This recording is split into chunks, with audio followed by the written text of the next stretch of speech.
Salam alaikum Mazoul, bonsoir. Rarement la presse privée algérienne sera apparue ainsi, sous son véritable jour, que lors de ces élections législatives. On la découvre en effet comme elle est vraiment. Désarmée, jugulée et entravée, sans recours devant les pressions qui sont exercées sur elle, et elle est là, dans l'expectative ou dans la connivence parfois.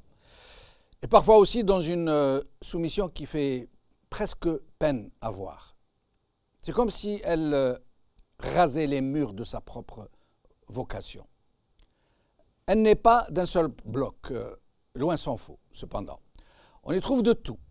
Du média qui tente de concilier autant que faire se peut un minimum de dignité, de profession, à celui qui se vautre sans vergogne dans une servilité sans complexe. Ces élections cruciales pour le régime, puisqu'elles sont une marche décisive pour la suite des événements, ont poussé le régime à sortir du bois. Fini les louvoiements donc, et les approches cauteleuses. C'est donc de la façon la plus brutale et la plus directe que le ministre de la Communication, que les journalistes appellent affectueusement le ministre de la Pub et de la Censure, a circonscrit les lieux. Parmi la cinquantaine de chaînes et de télé de statut étranger qui sont pourtant toutes sous contrôle, il n'en a désigné que 5 pour couvrir les élections. Aux autres, à toutes les autres, il a averti qu'il ne tolérerait pas qu'elles puissent accueillir des personnalités qui pourraient appeler au boycott, voire même de diffuser des informations qui pourraient décrédibiliser, dit-il, les élections, des informations même avérées. À la presse écrite, il a été clairement rappelé que la carotte publicitaire dépendra de la coopération des journaux, voire même de leur enthousiasme à parler des élections. C'est cela, cette chape invisible, mais lourde, étouffante, qui a distingué la couverture médiatique des élections. Dans le meilleur des cas, nous avons eu affaire à des journaux qui s'efforçaient d'écrire entre les lignes. Sinon, pour de nombreux parmi eux et parmi les chaînes de télé, nous avons eu droit à un traitement de l'information qui ne peut être exprimé par un autre mot que celui de propagande. Ce sera donc notre sujet d'aujourd'hui, ainsi que celui des élections d'une manière plus large. Et pour en parler, j'ai avec moi Ramadan Hamlet, officier supérieur à la retraite. Merci d'avoir accepté notre invitation. C'est moi.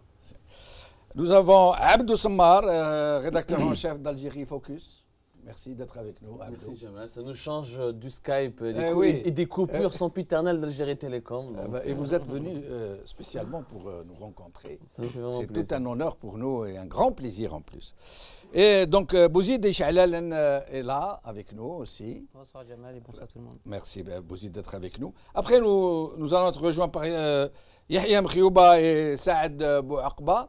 Et au Skype, en ce moment, nous avons avec nous Sofiane Gilali. Merci d'être avec nous, Sofiane Gilali.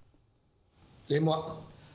Sofiane Gilali, je tiens à vous renouveler nos condoléances, celles de la chaîne, celles de nombreuses personnes qui m'ont transmis leurs condoléances en me demandant de vous les transmettre, à vous et à votre famille.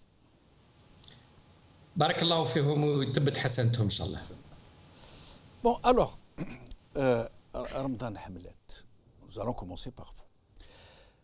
Les médias, dans ces élections, nous avons vu un peu comment ça s'est passé dès le départ. Hamid Green qui débarque, j'allais dire comme un chien dans un jeu de quilles. Ce n'est pas péjoratif, c'est une expression familière. Et donc, il arrive, je vais vous dire quelques-unes des mesures comme ça qu'il a prises. Donc, il a envoyé des circulaires aux journaux, leur enjoignant une sorte de conduite à tenir, Il a désigné 5 chaînes de télé et seulement 5 chaînes pour la couverture médiatique de la campagne. Il a invité les autres médias à fermer leurs chaînes et leurs journaux aux boycotteurs. Il leur a demandé de ne pas transmettre, de ne pas relayer, des informations qui pourraient décrédibiliser les élections. Seraient-elles vraies? Et autres mesures du genre. Qu'est-ce que vous en pensez, Hamlet Adlan? D'abord, bismillah, alhamdulillah. Concernant les médias en Algérie, d'abord, moi je tiens à remercier les jeunes journalistes qui essayent d'éclairer l'opinion publique et qui essayent de fournir l'effort pour éclairer pas uniquement l'opinion publique, mais aussi l'opinion internationale. C'est vrai, on a de jeunes journalistes qui sont compétents, qui sont à la hauteur. Et d'ailleurs, vous-même, vous avez fait l'école algérienne, vous étiez journaliste en Algérie. Ensuite, avec le temps, vous avez pris beaucoup d'expérience et vous êtes un célèbre journaliste, je dirais. Donc ces jeunes-là, on va les voir un jour comme de grands journalistes, de grands reporters, peut-être sur des chaînes nationales, privées et étatiques, et aussi à l'étranger. Donc sur ce plan-là, on a un potentiel très très compétent, mais qui sont sous les ordres, sous les instructions de leurs responsables. Surtout le secteur privé. Moi, je ne parle pas du secteur étatique. Les chaînes qui appartiennent à l'État, ils appartiennent à l'État, c'est tout à fait normal qu'ils sont sur la même longueur ou sur la même conduite politique du système.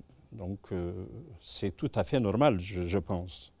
Maintenant, pour les chaînes privées, pour les journaux privés, je pense qu'ils pouvaient... Je me permets de vous interrompre. Pourquoi ça devrait être normal pour les chaînes publiques? Parce que les chaînes publiques sont censées appartenir au peuple. Je vous donne un exemple. Dans les pays occidentaux, là où il y a des chaînes publiques, les chaînes publiques ont la même déontologie, les mêmes attitudes que les chaînes privées. Oui, que les chaînes privées. Hein? Mais là, vous parlez d'un monde développé, vous parlez d'un monde qui a acquis une conscience, je dirais, politique ils ont de l'expérience. C'est des États qui sont très développés, qui sont à l'avance par rapport à nous de 2 ou 3 siècles. Donc on ne peut pas comparer l'incomparable. Chez nous, comme partout dans les pays en voie de développement, c'est à peu près la même chose. Les chaînes étatiques, ils servent le système. Ça, c'est une règle. C'est une règle générale. Maintenant, moi, je parle de la presse et des médias privés. Là, normalement, ils dépendent de personne. Ils respectent la législation et la réglementation en vigueur. Il y a une certaine déontologie à respecter, mais informer le citoyen de ce qui se passe à travers le territoire national, je pense que c'est un devoir auquel ils ne doivent pas du tout renoncer. Alors, Hamlet Adlan nous dit qu'il devrait ne dépendre de personne. J'aimerais que, justement, nous en parlions tout à l'heure, que vous me parliez de cette fameuse chose qui permet au régime de tenir les médias et par 2 moyens, la carotte et le bâton. Aujourd'hui, c'est plus la carotte que le bâton, effectivement, Jamel. Mais juste un commentaire à faire sur notre ami Hamdan. Je partage un peu les grandes lignes, sauf une chose. Il est honteux dans notre pays que les médias publics soient considérés comme des médias étatiques. Nous n'avons pas de médias publics, nous avons des médias étatiques. Ça n'a rien à voir avec les médias publics. L'argent public, le NTV, par exemple, il faut le savoir, elle est financée en partie par les redevances d'électricité que les Algériens payent. Le NTV est l'une des rares télévisions au monde, mis à part la télévision nord-coréenne, qui fait passer l'actualité épistolaire de M. Bouteflika, parce qu'il ne fait rien, il fait juste écrire des lettres. Par exemple, le NTV fait passer à la une, dès que le 20h ouvre, M. Bouteflika a écrit à l'île de Tahiti, au fin fond du Pacifique, alors qu'il y a eu des accidents, des Algériens qui meurent de faim, etc., etc. Une chaîne financée par l'argent public, elle doit faire de l'information publique. et dans la déontologie en général. Et ce n'est pas la peine d'aller dans les pays développés. Prenons un cas, il y a une chaîne publique en Tunisie qui essaie de faire son travail, etc. Même au Maroc, ils ont un roi, c'est une monarchie. Il commence par son Altesse, mais tu as des sujets de société. Le NTV, sur pratiquement une demi-heure de son JT, c'est que l'actualité des ministres et du dirigeant. C'est inacceptable. Et ce qui est encore plus inacceptable, et c'est anormal, c'est le silence. C'est des activités qu'il faut médiatiser. Il s'agit de c'est ministres, il s'agit d'un Il n'est pas gouvernement, normal il de s'agit d'un privilégier. président. Là, je suis d'accord. Il n'est pas normal de privilégier une lettre de Bouteflika à une île située au large du Pacifique sur un accident tragique qui a eu lieu à Tiaret, où une vingtaine de morts, ou là sur une affaire de corruption, ou là sur un hôpital où il n'y a même pas de médecin, ou sur une région entière comme Ourgla qui cherche un guichet pour retirer de l'argent depuis des mois et des mois. Mais le problème le plus grave, c'est que font les journalistes des médias publics pour bouger? Ces gens-là, il y a des formes de syndicats, il est possible, etc. C'est la question que tout le monde se pose. Tout le monde se pose. Pourquoi ils ne bougent pas? Il faudrait casser un tabou. Ils ont privilégié. Moi, je ne veux pas de polémique avec mes amis, avec les confrères des médias publics. Je ne cherche pas à polémiquer avec les gens. Je ne personnalise pas les problèmes. Mais à un moment donné, il faut casser le tabou. On a des journalistes des médias publics qui ont privilégié le confort matériel, à savoir le 13e mois, les bonnes payes, ils partagent des frais de mission, sur le combat pour une ligne éditoriale. Je pense aussi que les journalistes aujourd'hui sont devenus des fonctionnaires. Ce ne sont pas des journalistes. Notamment les médias étatiques. Exactement. On ne Ils parle sont pas bien de tous les payés. journalistes. Est-ce qu'ils sont bien Ils sont payés? très très bien payés. Ils sont Très, trois bien fois, payés. trois fois mieux payés que les médias. Un journaliste à Ah. l'APS, par exemple, il est 3 fois mieux payé que dans un quotidien normal ou dans un média normal. Incontestablement. Plus les 13e mois, plus des conditions On comprend sociales mieux, favorables. alors. Ils ont naturellement un meilleur accès au logement, etc. Et encore une fois, il ne s'agit pas de leur faire un procès d'attention. Mais si on veut faire, il faut poser un débat en termes sains. Il y a une grande responsabilité des journalistes dans la situation actuelle des médias étatiques. Mais Abdou, Il n'y a pas que le régime. le problème que moi, là où ma race yahbes, comme on dit, c'est que la télévision, les radios publiques, Hacha, la chaîne 3 que j'ai toujours aimée, la plupart du temps, elles sont écoutées ni regardées par presque personne. Notamment la radio. La radio, selon les chiffres, tu as 3% des Algériens qui écoutent la radio, voilà. uniquement dans les embouteillages. Et on écoute surtout GLFM et la musique que la chaîne 3 ou la chaîne Et la télévision, qui a des moyens énormes, qui a des personnels pléthoriques. En Algérie, disons que le 20h de l'ONTV, il est un peu regardé dans l'Algérie profonde parce qu'ils ont un réseau de correspondants plus important. Il y a une radio internationale qui est écoutée même à l'étranger. Moi, j'ai participé à plusieurs reprises dans des émissions sur cette radio et j'ai des amis qui m'ont appelé de Canada pour me féliciter à propos de mes interventions. Donc là, je vous assure que Radio Algérie Internationale, elle est très très écoutée, même en Algérie. Maintenant, concernant la télévision, moi, je ne peux pas vous donner un chiffre, mais je sais que Canal Algérie, elle est écoutée. Pourquoi? Parce qu'on est de tendance plutôt francophone qu'arabophone. Les jeunes, surtout les gens de mon âge, ils suivent tout le temps Canal Algérie, surtout l'émission de Nazim Azeri, qui est une émission vraiment... D'ailleurs, lui, il traite des sujets d'ordre international, il ne traite pas des sujets d'ordre national. Donc, c'est une émission qui est très, très regardée. J'ai participé à cette émission à plusieurs reprises. Voilà. Ça reste relatif. Moi, je vois que nos jeunes regardent davantage des aides-jokers ou Anestina. Je t'invite à suivre cette émission, elle va te plaire, je suis très sûr. Elle passe tous les lundis, juste après le JT. Si vous permettez. Certainement, il y a des belles émissions à l'ONTV. Encore une fois, il ne s'agit pas de diaboliser. Mais l'ONTV, ainsi que toutes ces filiales satellitaires, elles ne répondent pas aux besoins des Algériens qui d'être informés, qui n'est pas de savoir... C'est un autre débat. Mais c'est ça le vrai débat. Je vais moi, je paye de ma poche. Je paye de ma poche. Ma chaîne d'État, elle vient de me dire Bouteflika a écrit à l'île de Noiro. Elle dit, mais je à l'île de Noiro. Je ne crois qu'il s'agit d'un autre débat. C'est par rapport à ce que vous avez dit avant ça, que la chaîne nationale n'est pas suivie par les Algériens. Moi, ce que je croyais, personnellement... Non, il y a des émissions qui sont très suivies par les Algériens moi, je pense que le problème n'est pas là. Le problème, c'est les contenus des émissions. Voilà, après, le problème, c'est pas que c'est normal que les gens ne regardent pas des émissions avec des contenus, excusez-moi pour le terme, mais ridicules. ou comme l'a dit Abdou tout à l'heure, pour me dire que le président s'est déplacé, il a fait, je sais pas, il s'est déplacé à X ou Y endroit. Le problème, c'est le contenu des émissions. Justement, le contenu généralement, c'est sous la dictée, c'est contrôlé. Le contenu justement de ces émissions, la propagande, hein. De ces émissions ne relate pas le quotidien des Algériens. Quand on regarde par exemple le NTV, on se dit qu'on vit dans un autre pays. On nous rapporte ce qui se passe dans notre pays. En fait, le vrai problème, c'est ça. C'est pas, on ne reproche rien à nos confrères comme l'a dit Abdou tout à l'heure. Bien sûr, il y a des journalistes brillants. J'ai oublié de vous présenter tout à l'heure Hamlat Ramadan, officier supérieur à la retraite, Abdou Sammar, journaliste, Bouzid Chahine, journaliste. Donc pour ceux de nos compatriotes qui nous captent pour la première fois, sait-on jamais.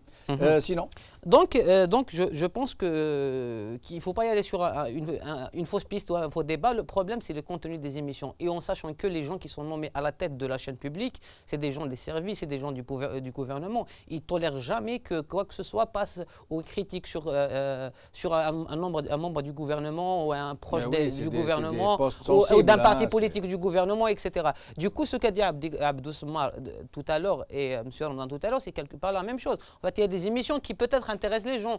La thématique de l'émission peut-être intéresse les gens, mais le contenu de l'émission elle-même n'intéresse plus les gens. Je rappelle une anecdote. Bouteflika, quand il était en bonne santé, il avait inauguré une certaine infrastructure, je pense à Ouargla, qui est en relation avec un centre de diffusion.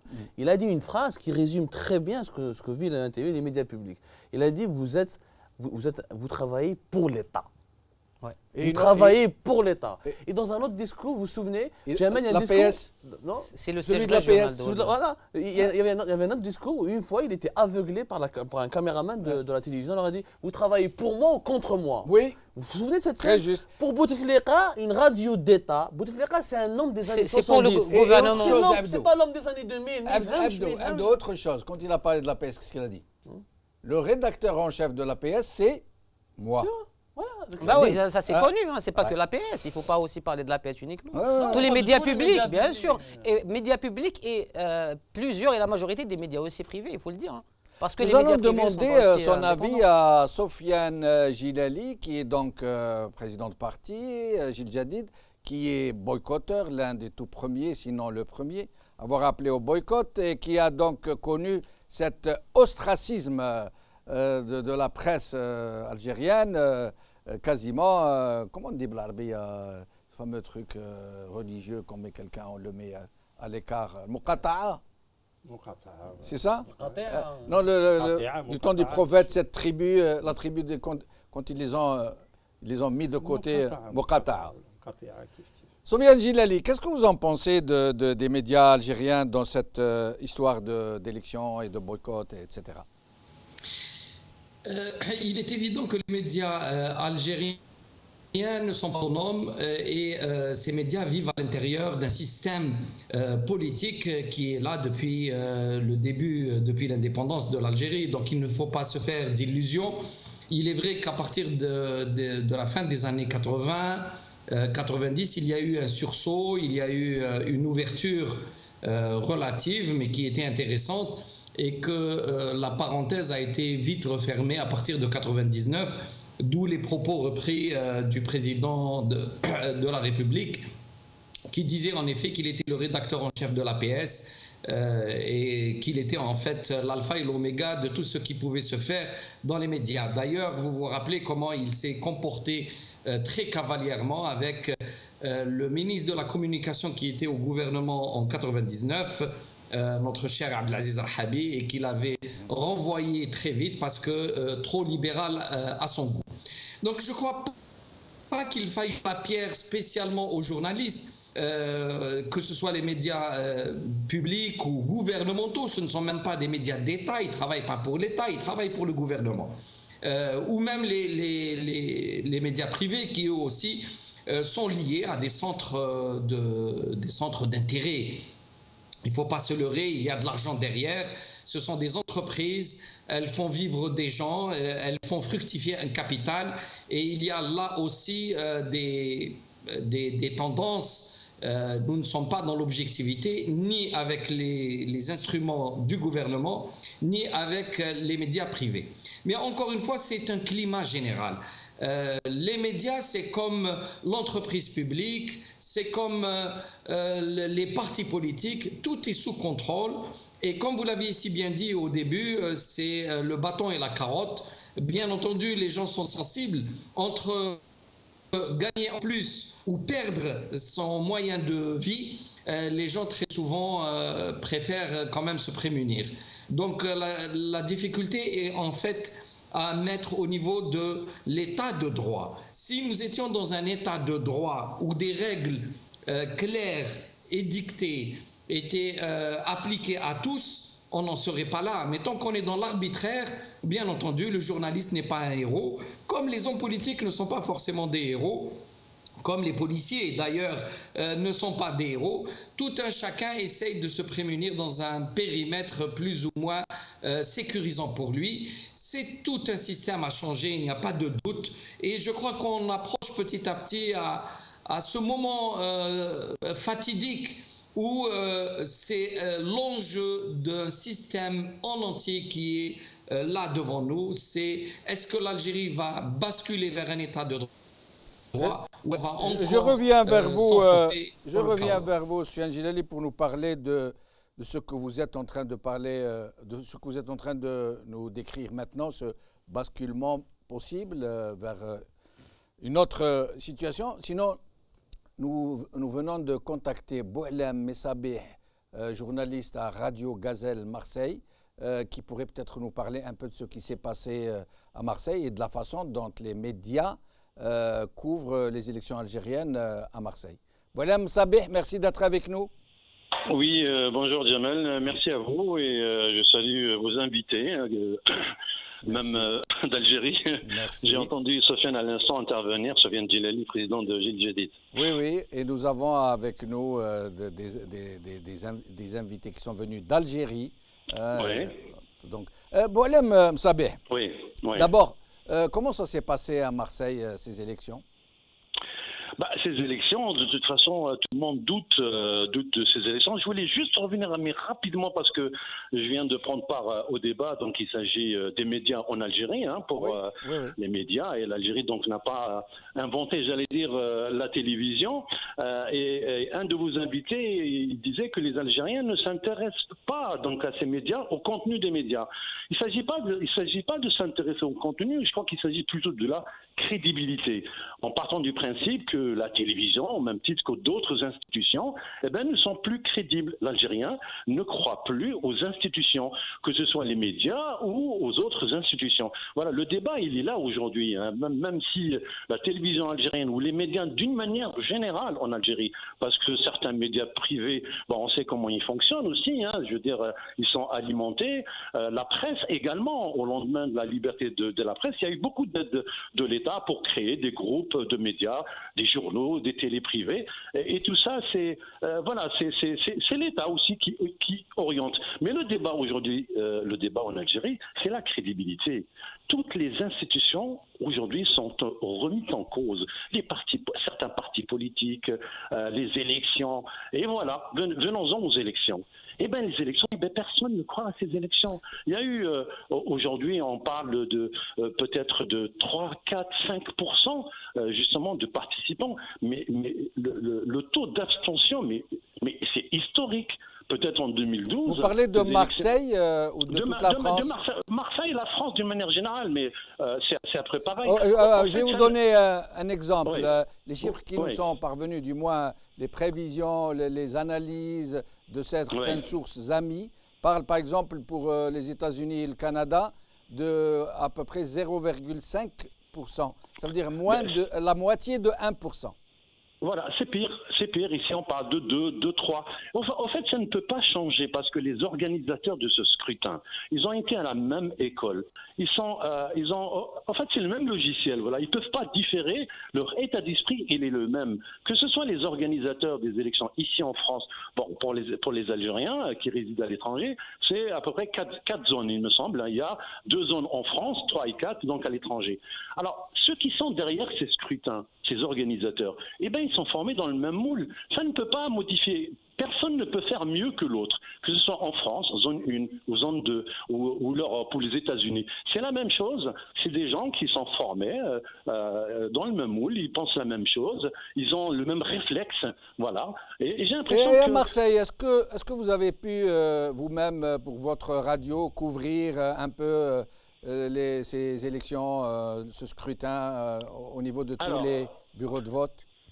Alors cette fois-ci, c'est un peu différent d'habitude. Au fait, Radio Gazelle se déplaçait dans les centres de vote, mais aujourd'hui, il y a une décision comme ça qui a été prise par les organisateurs et les autorités, de ne pas faire profiter au fait Radio Gazelle par rapport à ces instants très importants. Mais moi, j'anime une émission qui s'appelle Confluence du lundi au vendredi, et depuis le début de la campagne, j'en parle de ces élections, je donne la parole à tous les candidats, et je suis justement sorti du cadre de Marseille. J'ai fait intervenir, j'ai eu des invités à partir d'Allemagne, à partir des États-Unis, à partir d'Espagne, voilà, des invités pour essayer de comprendre un peu que vit la communauté algérienne à l'étranger, qu'est-ce qu'elle attend de ces élections, quels sont les enjeux pour ces élections, est-ce qu'il y a réellement un enjeu, est-ce qu'il y a des indicateurs, est-ce que pour l'après-législative, est-ce que ces législatives peuvent être à la limite, je dirais,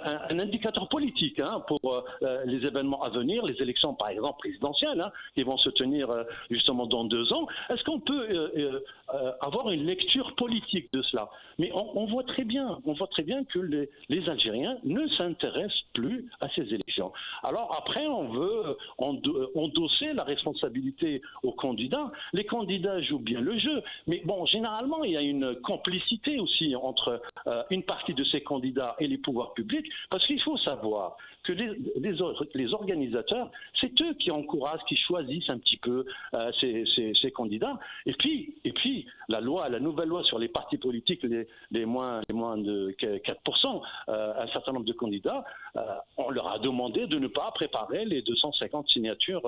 Boualem Sabeh, voilà. merci beaucoup pour votre contribution. Au plaisir de vous revoir. Alors, j'aimerais d'abord que nous parlions de cette histoire de Choroq. Vous êtes au courant? Moi, personnellement, dans notre média Algérie Focus, on a écrit 2 articles là-dessus. Effectivement, Ouais. il y a eu donc, en fait, ce qui s'est passé, une interruption du tirage au niveau des 2 imprimeries d'Alger, c'est-à-dire la Simpra et la SIA, celle de Babzoa et celle d'Alger Centre, anciennement celle du Moudjahed. Donc, le quotidien est sorti à l'est et à l'ouest. Il a eu des difficultés à sortir.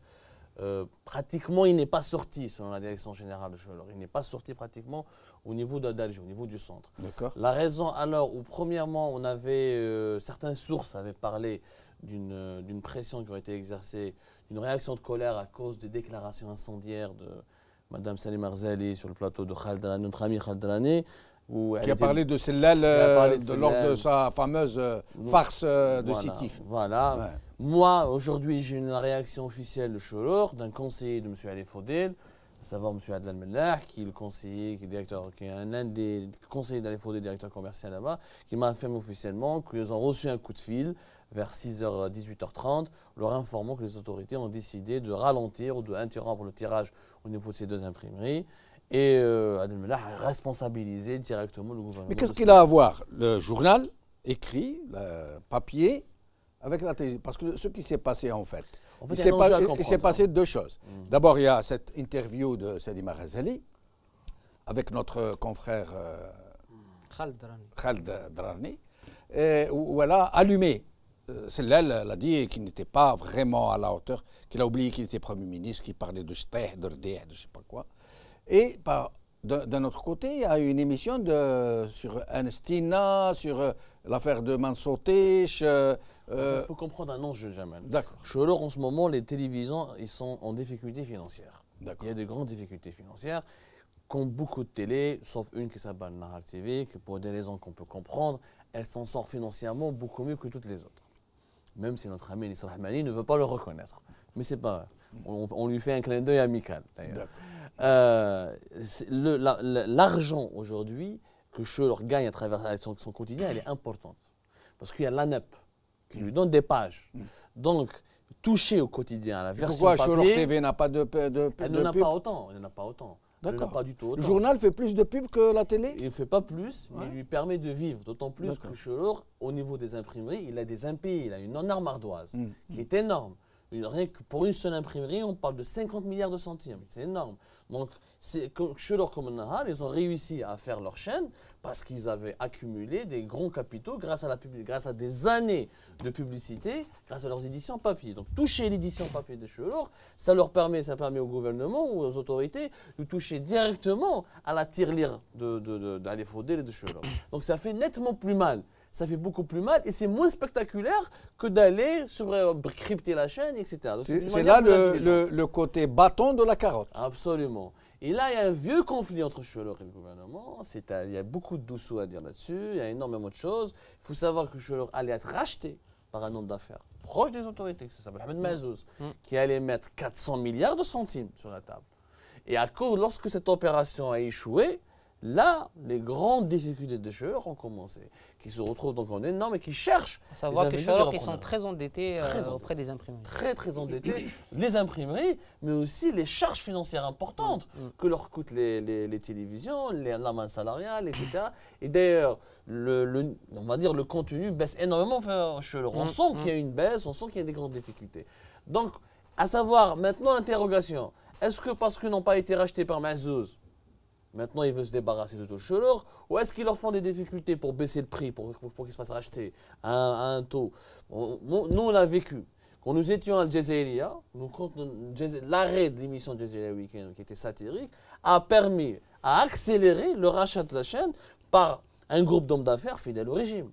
Donc c'est très facile, ça peut être un coup monté contre cette chaîne, l'affaiblir politiquement, etc. Demain, quand un homme d'affaires veut la racheter, alors dit écoutez, je ne peux pas la racheter à 400 milliards, vous avez des gros problèmes avec celle-là, etc. Moi je vais la racheter à 400 milliards. Et va la racheter à 40-50 milliards. Je vais revenir vers vous pour que vous nous parliez un peu de cet aspect carotte, de cette publicité d'un côté, de ce bâton qui est un peu les frais d'imprimerie, les dettes de l'autre, qui permet donc de tenir ces médias. Vous voulez dire quelque chose? Oui, je voulais justement en parler sur cette affaire de Choroq. Donc, j'ai appelé beaucoup de gens, etc. depuis tout à l'heure et j'ai lu aussi tout ce qui se disait dans la presse. Donc, l'histoire, d'abord, il faut savoir une information très importante. Donc, la loi nous impose un silence de 3 jours avant la date du scrutin, des élections. Et Salima Rosalie, Voilà, elle-même candidate. J'arrive. Du coup, l'entretien qui a été réalisé avec Salima Razali par Khaled Darani, c'était le 1er mai à 19h. Durant le journal francophone. Du coup, c'était le 1er mai. Donc ça, c'est une infraction vis-à-vis de la loi. D'accord. Donc ça, c'est clair. Donc même la chaîne, elle s'est excusée officiellement pour une erreur professionnelle, ce qui arrive. C'est la haute instance de surveillance des élections qui a J'arrive. rappelé à l'ordre. Donc il y a beaucoup d'informations qui arrivent, notamment en ce moment, qui me parviennent en ce moment. Donc l'histoire, c'est quoi? Donc durant cet entretien de Khaled Darani avec Salima Razali, elle a condamné fermement les propos tenus par le Premier ministre Abdelmalek Sellal. Elle les a qualifiés de propos de dégénérescence de la parole publique. Oui. Que je qualifie c'est une incitation carrément à la violence, parce que si c'était un autre Algérien qui a tenu les mêmes propos, il serait mis en tôle. Donc ça, il n'y a pas de discussion. Donc ce qui s'est passé, donc le ministre de la Communication, bien sûr qui est bien sûr responsable de la PIB, comme l'a dit Abdou tout à l'heure, Hamid Green. Donc durant l'émission, c'est des informations de sources très fiables. Durant l'émission, Hamid Green contacte Abdelmalek Sellal, l'informant que voilà, il y a un entretien de Salima Razali et Salima Razali a critiqué Razali a critiqué le Premier ministre et a condamné fermement ses propos. Donc Abdelmalek Sellal, durant toujours l'émission, demande à Hamid Green de sanctionner entre guillemets cette chaîne. Mais où sont les propos électoraux dans cette histoire? Elle a critiqué le Premier ministre pour des propos. Oui, elle est candidate. En fait, oui, la prise de parole du candidat est interdite dans la loi. Ah bon? La prise de parole est interdite. Le candidat n'a pas le droit de s'exprimer durant les 3 jours qui viennent. Ça y est, la campagne est clôturée. Donc à partir du 31 à minuit, normalement, la loi la prise de parole, quelle qu'elle soit, est considérée comme de la campagne électorale. Exactement. Un candidat, un candidat ne va pas parler pour parler du rail, du Chabi, il va certainement parler de sa campagne. Donc juste après, le ministre de la Communication, à travers bien sûr, je ne sais pas qui, ils ont contacté le directeur de Il ne Choroq. faut pas dire le ministre de la Communication, le ministre de la pub, oui. De la pub et de la censure. Voilà. Donc, ils ont appelé la direction de Choroq. Selon mes informations, ils ont appelé le directeur, l'informant que voilà, aujourd'hui, votre journal ne sera pas imprimé à Alger. Donc ça, c'est des sources très fiables à Choroq qui nous ont confié ça. Donc par la suite, ce qui s'est passé, il y a eu des négociations nocturnes entre les responsables des deux imprimeries qu'on a dit tout à l'heure et le ministère de la Communication et les responsables de Choroq pour essayer de débloquer la situation. Mais ça n'a pas abouti. Donc du coup, le journal a été imprimé à l'ouest, à l'est et à l'ouest. Du coup, même les quelques exemplaires qui étaient disponibles aujourd'hui dans les tabacs à Alger, c'est des journaux qui ont été imprimés à l'est et à l'ouest qui ont été distribués à Alger. Donc ça, c'est une information confirmée. C'est un coup très solide qui a été pris. Très bien. Donc, il y a le directeur de Choroq, aussi c'est des informations qui continuent à tomber, hier soir, vers 23 h, qui a appelé le journaliste lui disant que c'est la catastrophe. Lui disant il y a une catastrophe après l'entretien que vous avez réalisé avec la candidate du FFS, bien sûr. Donc il y a des gens, des gens qui disent en ce moment que la direction veut sacrifier Khaled Drarni, notamment Maghreb Émergent, et qui ont évoqué ça, qui sont très proches de la chaîne, bien sûr. Ils ont des sources. Ils ont dit que la chaîne veut sacrifier Khaled Drarni. Comme à chaque fois que ces médias, comme par hasard ou par accident, réussissent à avoir d'excellents journalistes comme Khaled Drarni, donc ils veulent le sacrifier. C'est incroyable. Bah écoutez, je pense comme l'a dit Abdou tout à l'heure, ils n'ont pas le choix. On ne sait pas, on ne sait pas si ils vont faire ça, ils vont aboutir ou pas. On ne sait pas. C'est probable. C'est probable parce que selon des informations aussi, la direction voulait mettre fin au contrat de Khaled Drarni bien avant, il y a quelques semaines. En fait, le Choroq était obligé de faire un remue-ménage. Il avait d'abord s'il voulait gagner encore plus de pubs, il fallait faire des compromis aux autorités. Et les autorités exigent des têtes, exigent des cadeaux. On l'a bien vu dans l'affaire Jazairiya, on l'a bien vu dans l'affaire de ZLTV avec Ali Haddad, on l'a vu dans mille et une affaires. On l'a vu dans l'affaire KBC. L'affaire KBC, quand ils ont tout fait, ils ont même négocié avec les anciens actionnaires. On dit vous reprenez la chaîne et par hasard, Al-Khabar a récupéré plus tard la nappe. Les autorités exigent des cadeaux, Jamal. Ça, on le sait. Il ne faut pas se cacher, tout le monde négocie avec les autorités en Algérie. Si tu veux faire ton métier de journaliste en Algérie, ils t'envoient toujours des intermédiaires. Et les intermédiaires qui t'envoient, ils te disent toujours on obtient ça, sinon on te fait ça. Et tu négocies. Ou tu négocies ou tu disparais. Tu prends le choix. Tu n'as pas le choix. Donc, pour sanctionner comme l'a demandé M. Sellal, donc le ministre de la Communication avait un autre interrupteur entre ses mains. C'était le seul moyen pour les punir immédiatement, c'était d'arrêter l'impression du journal qui appartient, bien sûr, la chaîne et le journal appartiennent au groupe. Ils avaient des motifs suffisants pour le faire, ils ne sont pas gênés. Donc, normalement, la loi aussi, le journal, normalement, doit être sanctionné, mais pas de cette manière. Ça, c'est une censure, parce que je pense qu'il ne faut pas mélanger entre sanction et censure. Là, dans ce cas-là, il s'agit de censure, parce qu'il n'y a aucun motif. Donc, le journal de Choroq... Il y a le motif de l'impayé. Non, mais l'impayé, justement, selon Algérie Focus, d'Abdou, je pense, je ne sais pas si c'est lui qui a rédigé le papier, donc selon Adlan Mellah, un conseiller du directeur général de la chaîne, il a déclaré, bien sûr c'est des propos mensongers, on comprend aussi que lui n'a aucun intérêt à se mettre en conflit avec les autorités.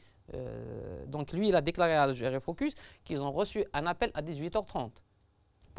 C'est genre, comme ils n'ont pas reçu d'appel après l'émission. Donc l'interruption d'impression est décidée avant. Mais par contre, je pense que c'est incohérent parce que les administrations en Algérie s'arrêtent à 17h. Donc, les imprimeries travaillent la nuit. Non, mais je parle de l'administration, pas de l'imprimerie. Bien sûr, l'impression se fait la nuit. Mais les appels téléphoniques, ce n'est pas les administrations. Voilà, donc c'est juste pour dire que c'est un justificatif qui est totalement faux. Qu'est-ce que vous pensez de ces pratiques? Sur ce problème. Alors qu'il y en a d'autres, je pense. C'est qu'un épisode parmi tant d'autres. Il est préférable, à mon sens, de revenir sur le sujet parce que malgré disons, cette censure, mais il y avait quelques chaînes de télévision qui ont fait une très très bonne couverture à la campagne électorale. Et j'ai suivi... Ils ont reçu des boycotteurs? Les boycotteurs, moi, à mon sens, c'est une erreur de ne pas les avoir laissés parler. Non, mais la question, est-ce qu'ils ont reçu des boycotteurs? Parce que appeler au boycott, je pense que c'est un droit.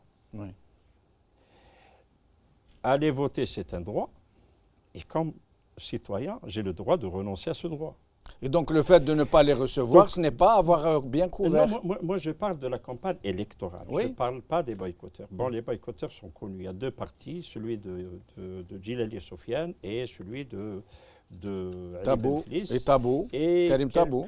Il n'a pas officiellement il n'est pas agréé. Il n'est pas agréé. Oui, Il mais n'applique pas ce il n'est terme. pas agréé, mais C'est un mouvement lui politique, considère oui, qu'il il est existe. un mouvement C'est un homme politique, Ouais. c'est une personnalité politique qui est Mais la connue à travers le majorité ont territoire appelé à national. participer. Il faut reconnaître. Ouais, oui, bien sûr. Le MSP, parlant- le LCD, le FFS Oui, oui. ne sont pas traditionnellement du pouvoir. Oui, Mais ils ont ils participé. participent. C'est-à-dire que pour la première fois, pour le la régime première- a réussi à faire participer tout le monde. Justement. Il faut le reconnaître. Donc, au sujet de la couverture, moi, je trouve que quelques chaînes privées, parce que moi, j'ai suivi la campagne électorale à travers une chaîne privée. Je considère que de jeunes journalistes de cette chaîne de télévision, que je ne citerai pas sur ce plateau, pour ne pas en faire de la publicité, ils ont fait un très très bon travail.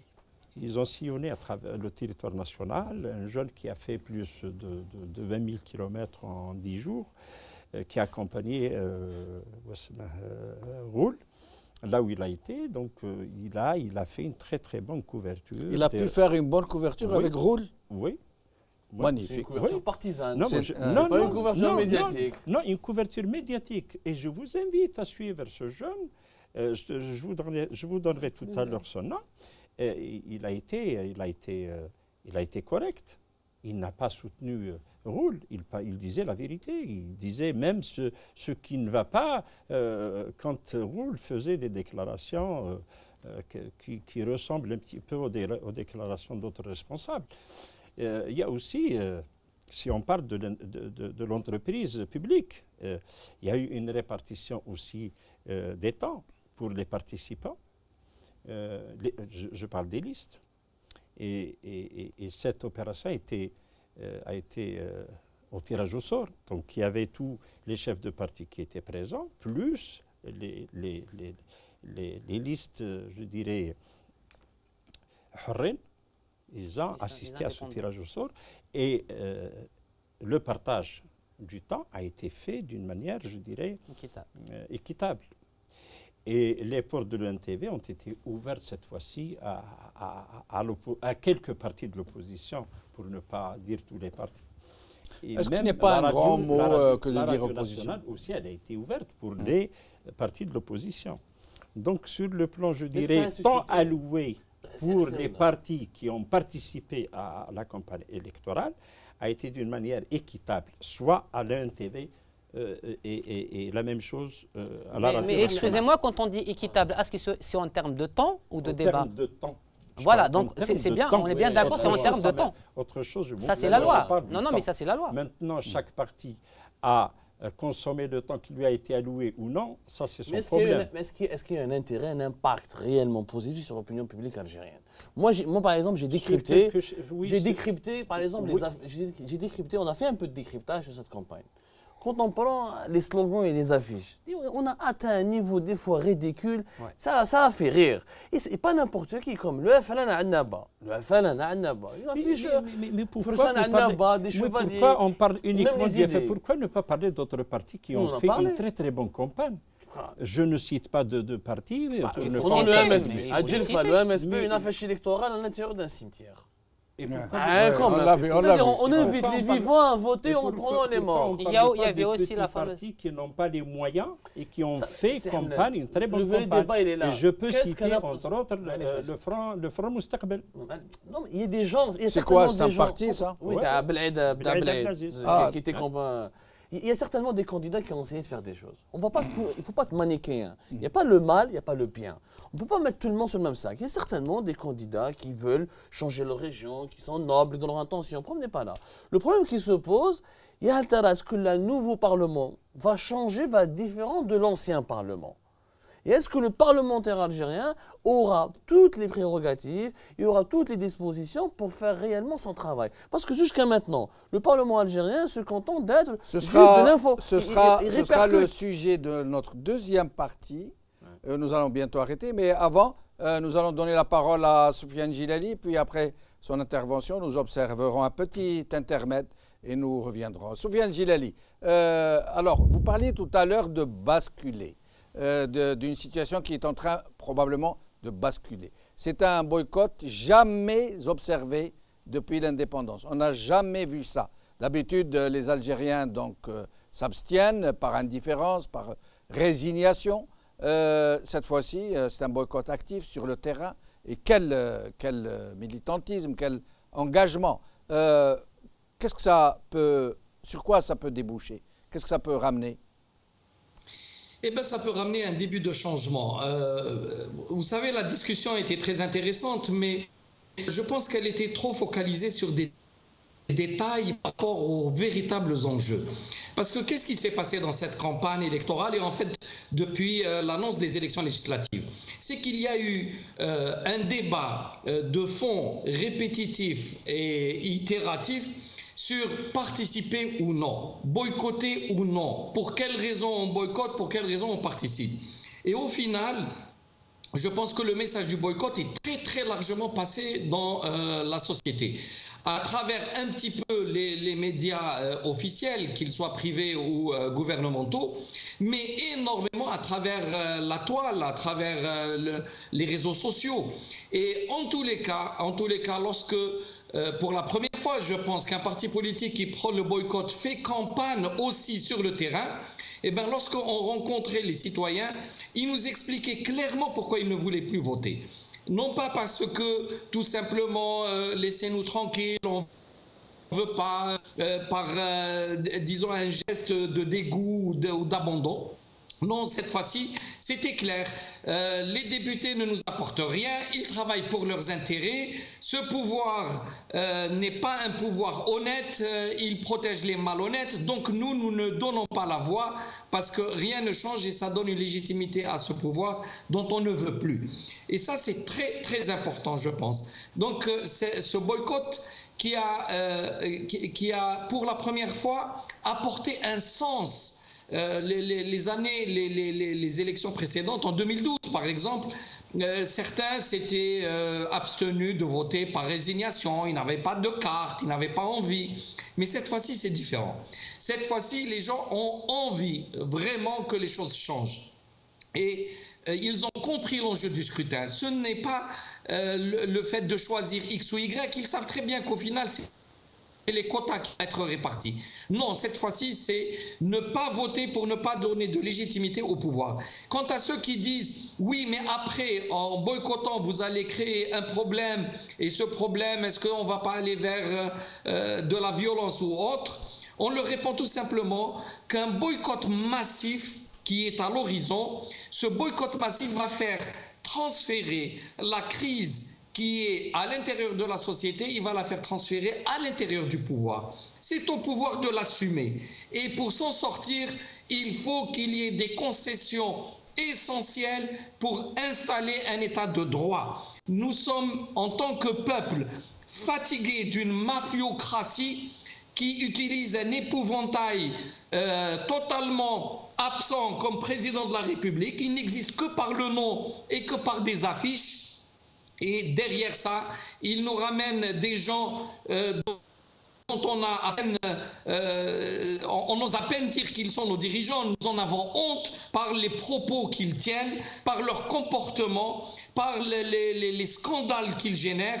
Et c'est tout ça qui est l'enjeu. Ce n'est pas 2 minutes ou 3 minutes de passage à la télé de tel ou tel parti, d'une belle ou pas belle affiche. Ça, c'est totalement secondaire et qui ne compte pas. C'est pour ça que je dis, l'Algérie va jouer un moment très fort et qui peut faire basculer le pays. Soit le pays va être entre les mains de cette mafia sur de longues années, ou alors il va y avoir un séisme à l'intérieur du régime par un boycott massif et qui fera obligatoirement bouger les lignes. Soufiane Djilali, restez avec nous. Pendant cet intermède, nous allons essayer de vous passer une chanson engagée de Marwan Guevara, qui vient de la diffuser, qui nous a autorisé aimablement à vous la présenter, à vous la faire écouter.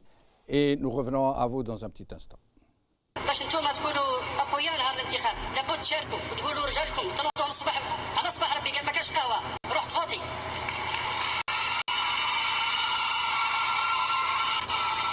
واللي ما يفوتيش عطوه بالعصا.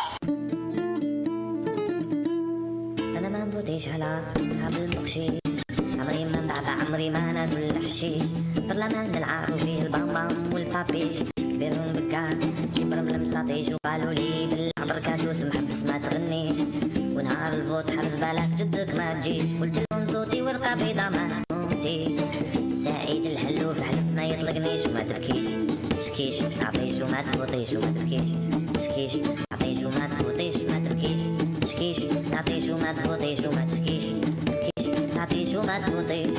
البلاد تبعد حاكم فيها الضعف والجيش، والرئيس تعقل كلامه ما يفرق. اليوم رانا on est réprimé par cette police là. Aujourd'hui, on est venu pour dire vive la lutte, vive les travailleurs, vive les travailleurs.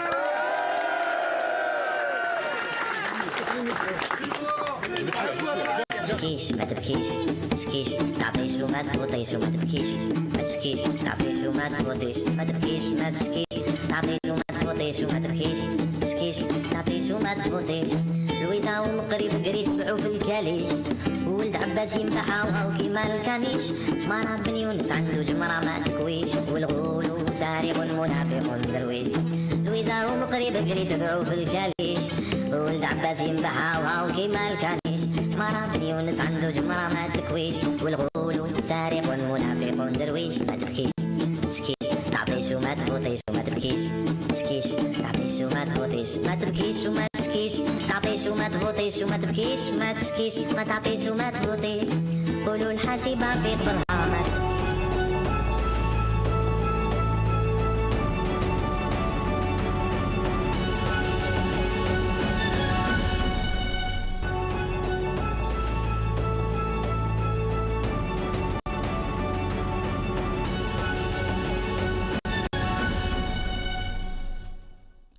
Salam alaikum Mazoul, bonsoir Menjdid. Donc nous revenons, deuxième partie de cette émission, et nous avons le plaisir de recevoir Saad Bouakba, journaliste, ô combien connu, qu'on ne peut plus présenter. Yahya Mkhioba, membre fondateur du mouvement Rachad, et néanmoins journaliste. Un petit peu.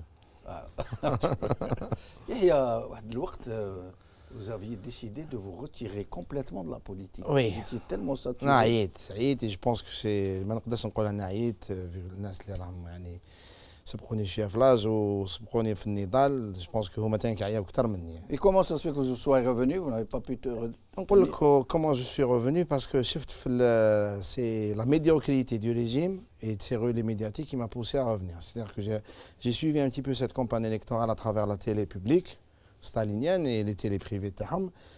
شفت la médiocrité يعني j'ai dit à ma mère البارح قلت لها يعني مزينك يا زمان مساعديه. Au moins مساعديه elle était présentable. شباب بوغوس بس كوستيم ويعرف يهدر. شباب بوغوس سي ترو pour l'époque les années 80 هذاك على مود هذاك واش كاين يعرف يهدر ميم كي يهدر البوبوليزم مع الثوره والشهداء يغيسي à faire pleurer يعني نقولوا quelques gens ولا des Algériens. هادو الناس ما يعرفوا يهدروا والو. Peut-être qu'ils les choisissent en fonction de leur médiocrité. Moi, ça m'étonne, hein, parce que tous ceux qui sont à la tête des grandes institutions, habsin. Non, c'est pas ça. C'est qu'il y a une sélection naturelle au sein du régime, que ce soit dans les institutions civiles ou militaires. Et surtout dans l'institution militaire, si on peut appeler ça comme ça. C'est que dès que vous atteignez un certain degré d'intelligence, vous êtes mis à la retraite à 50 ans ou à 52 ans. Ça, c'est automatique. Dès que vous atteignez un certain degré d'imbécilité, vous devenez Premier ministre. Et ben voilà. C'est le cas de l'actuel Premier ministre qui a dit il y a 2 semaines à Ouadsouf, خدموا البطاطا باش يجيكم لي زونطونو فريغوريفيك. Avion frigorifique. Traite sur Internet. Et qui parle de cerise McDonald's, tomate cerise. Premièrement, le batata في الجزائر ماكش موفرها الناس كانت تشريها ب 10,000 il y a 2-3 semaines de cela. Puis les avions frigorifiques n'existent pas. C'est des caisses frigorifiques. هذا Premier ministre حكم بلاد تاع 40 مليون. الجزائر بلد قاره يعني كي تشوف. Donc c'est ça qui vous a fait revenir. Absolument, parce que le pays est vraiment en danger. C'est qu'ils sont victimes de leur propre connerie. C'est qu'ils font même pas exprès. Oui. Saad Bouakba, je sais que vous préférez parler en arabe. كنا نتكلموا قبيل على المشكل هذا تاع الصحافه تاع التغطيه الصحفيه للانتخابات. وشفنا كيفاه من الاولى قرين كيفاه وصل كيما هكا زير الحاله ربطهم 5 chaînes de télé déjà désignées, les consignes, les 2 fameuses circulaires, interdiction de recevoir les gens qui parlent du boycott, le bâton en train d'être brandi, la publicité, تعرفها مليح المشاكل. واش تخمم في هذا؟ هو منطقيا يدير الحاجات هذه لان المؤسسات تاع الدوله عندها طابع عمومي قلبوها عندها طابع حكومي من سنوات. Il y a un problème de micro, je vous interromps. نحبس الكلام دوك نرجع لك.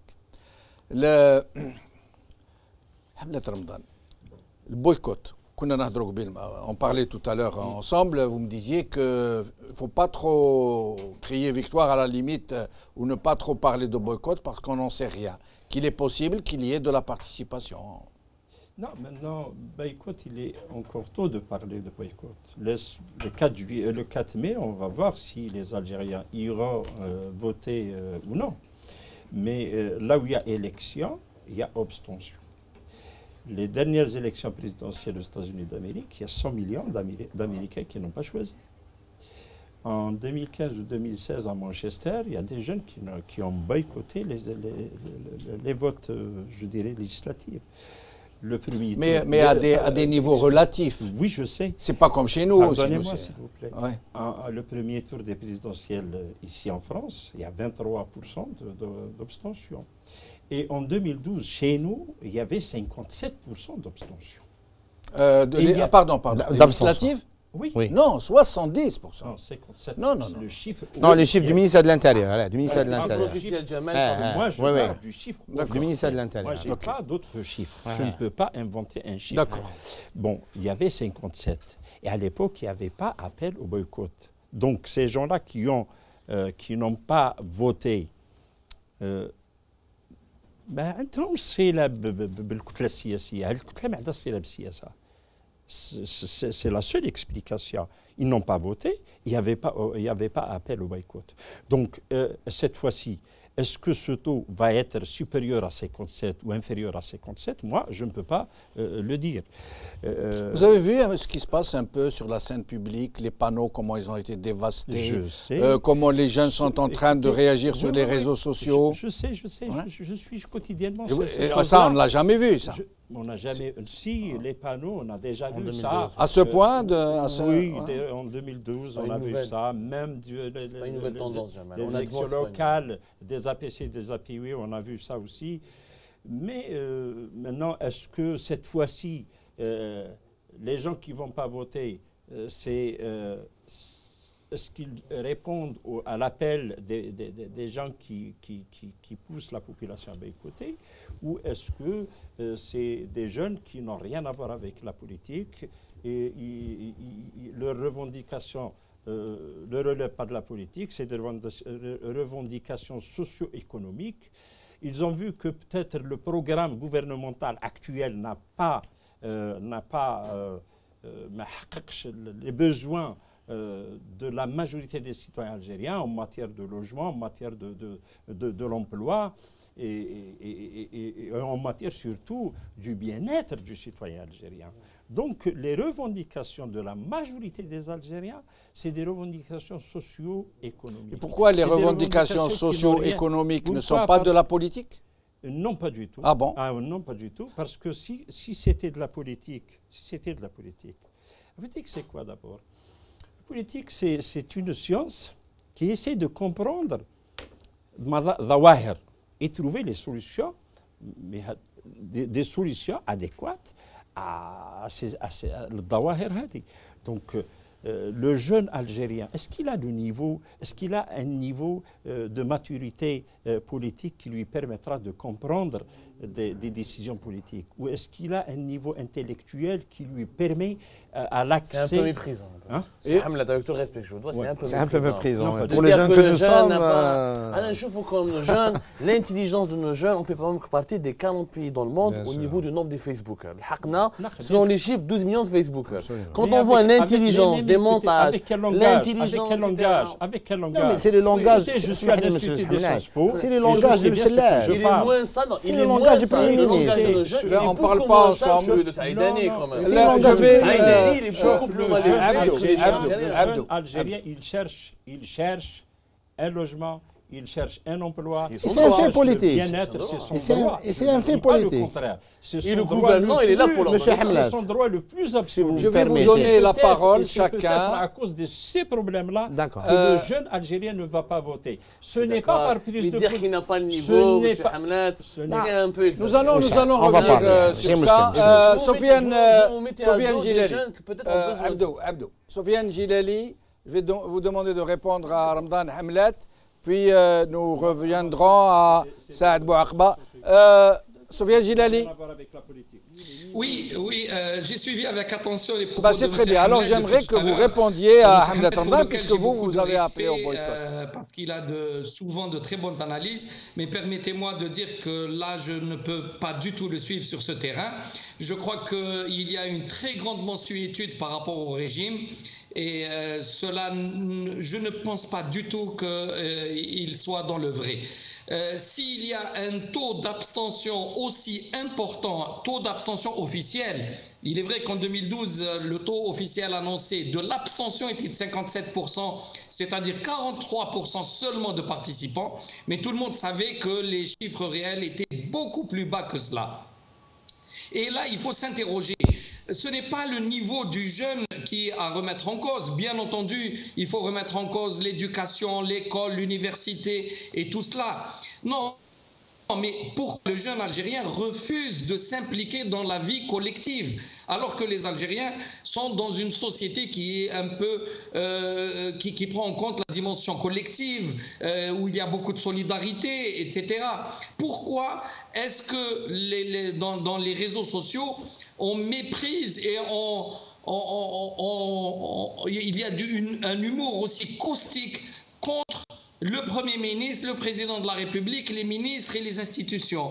Cela signifie quelque chose de fond, c'est que la société algérienne refuse ce régime qui est à l'évidence incompétent, qui refuse les libertés, qui a mis un homme comme Tamalt en prison et ils l'ont torturé dans la prison jusqu'à la mort. Voilà ce que fait le régime algérien. C'est un régime dictatorial qui vole l'argent des Algériens, qui ne veut investir ni dans la santé, ni dans l'école.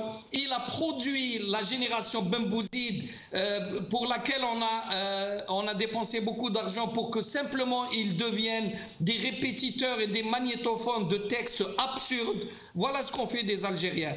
Le régime est totalement en cause et il est condamnable. Et l'histoire le condamnera. Et essentiellement les années de Bouteflika qui ont été un massacre pour la société. Il en assumera l'entière responsabilité et le 4 mai, j'en suis persuadé, le taux d'abstention sera très élevé malgré la fraude que va opérer le régime.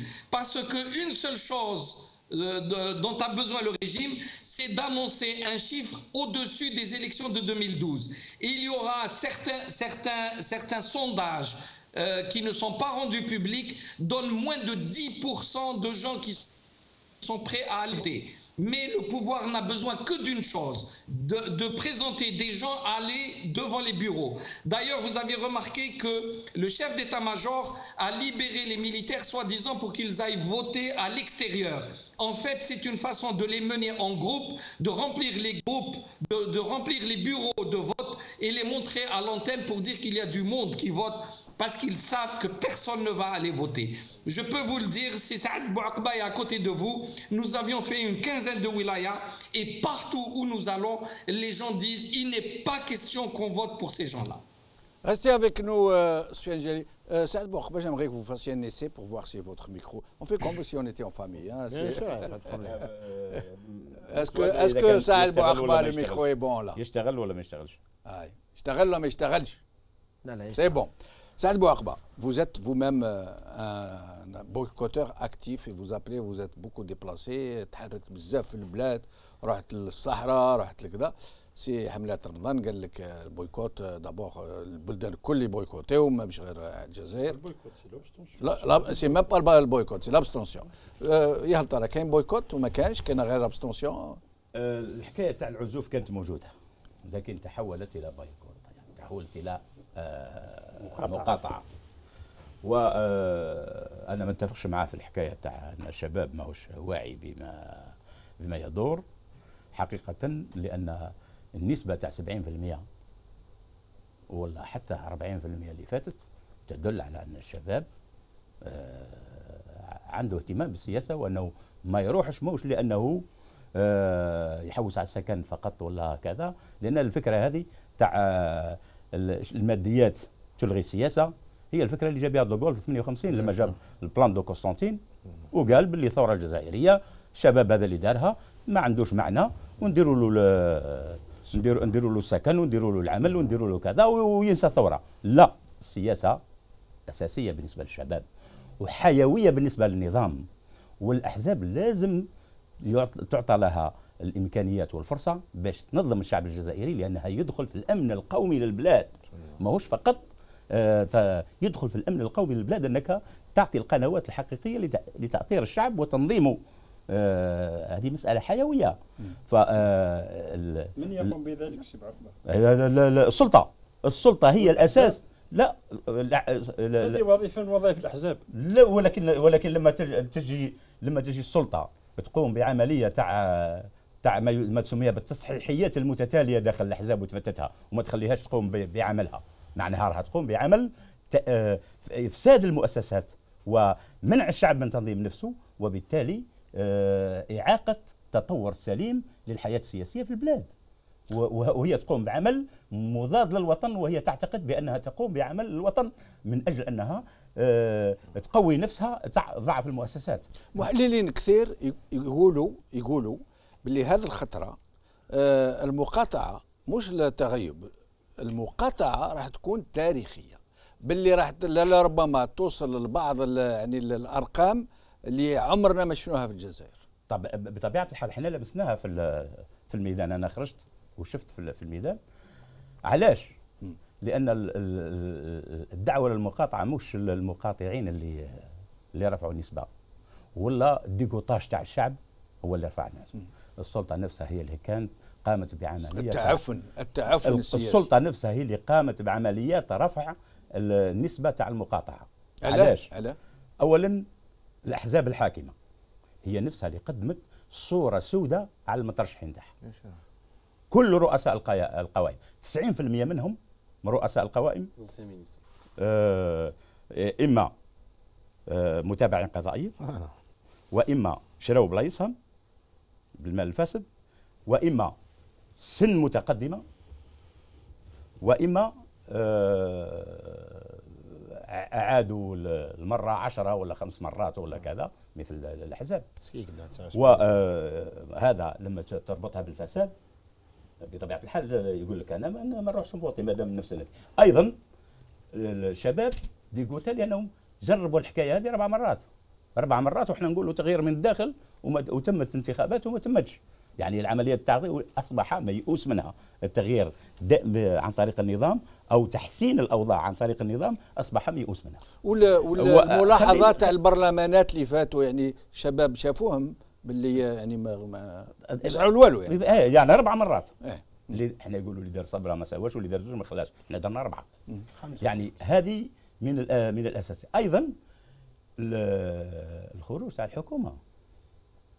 الحكومه في كل البلدان هي دولة، هي سلطة محايدة في الانتخابات، فتنحاز علنا وتخرج للشارع وتدعو الحكاية، خلت الشعب ينتفض. قال ايه وش معناها هذا؟ تنحاز انت الحزب يفرض على الناس مرشحين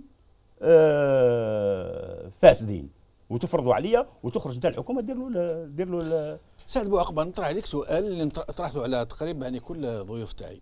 يا هل ترى كاين فرصه على مليار اون شونس سور 1 مليار باش ما يخرجش لا راندي ولا فلان هما ماجوريتير مع بعضها كتله نتاعهم؟ يا هل ترى يعني كاين بوتيت بوسيبيليتي سور 1 مليار باش ما يخرجوش 10 مليار لا يمكن لان هذا معناه نهايه سخي سويسيدير وي يعني انتحاريه هذه ونزيد نقول لك انا لقيت شاب في اضرار قال لي كلام، قال لي نفوتي وندعو الناس يفوتيو لو كان يبدلوا القائمه يقراوها كما قراها بورقيبه بالمقلوب، الاخرين لا، لان اخر القوائم فيها شباب صح وفيها ثم الناس يفوتيو على هذوك باش يديها للفوق. القائمه اقلبوا القائمه اقراوها بالمقلوب ونفوتيو يعني هنا الفكره تاع شباب موش واعي. يحيى حبيت تجاوب قبيل اسمح لي معليش peut-être vous m'avez mal compris. moi ما قلتش ماهوش واعي، قلت un manque de maturité politique. un manque de maturité, un âge manque de maturité politique. Malgré mon âge, j'ai 61 ans. Et je manque de maturité politique. Et j'ai de l'expérience. Et je suis à l'Institut des sciences politiques. Attention, il ne faut pas confondre les choses. On a des jeunes, c'est vrai. Pourquoi ces jeunes-là, s'ils étaient vraiment politisés, et s'ils étaient vraiment contre ce pouvoir, pourquoi ils ne يروحوش ينخرطوا في الأحزاب en masse؟ احزاب مرتشيه. Je vais vous répondre. اغلبيه الاحزاب مرتشيه. Vous permettez que je vous réponde. Vous avez dit une minute. D'accord. لماذا؟ لأنهم فقدوا الثقة. نقول ونأكد فقدوا الثقة في كل السياسة. Mais je vais vous dire pourquoi, monsieur Hamlad. Je vais vous répondre. Non, vous avez dit une minute. Bien sûr. فقدوا الثقة في النظام. فقدوا الثقة في الأحزاب المعارضة. normal. نعطيك مثال. أي هذه الأحزاب تاع المعارضة اللي ينتميوا لا ميم فامي. Ils sont de la même tendance. أي خليهم يتحدوا يديروا حزب واحد. Non, ça c'est utopique. يحيى Je vais vous répondre. يحيى بعد سعد Je vais me faire le porte-parole des jeunes. خلي سعد بوعقبه ومن بعد تفضل سعد. اولا السلطه هي المسؤوله عن عدم النضج السياسي للاحزاب. السلطه هي المسؤوله عن تفتيت الاحزاب. حماس دارتها 5 جاب الله دارتها 90. في نص الحس ما خلاتهاش تتطور طبيعيا باه تولي تتماشى مع تولي حزب عصري. الارندي كيف كل الاحزاب المسؤوليه تحملها السلطه، والتزوير اللي حاصل في البلاد هو مسؤوليه تاع السلطه وليس مسؤوليه تاع شيء اخر. يحيى مخيوبه والدليل في 90 في جوان في 90 البلديات راحوا الناس كل فوطاو. علاه ما قالوش فيه ما جبنا لا مراقبين اجنبيين ولا درنا لجنه دستوريه ولا درنا كذا، كل الناس فوطات وكل الناس النتيجه ما احتجوش عليها وما طلعوهاش المجلس الدستوري وما داروش عليها فوضى. علاش؟ لان اراده سياسيه تزوير مقنن. ما كانش يحيى سعد بوعقبه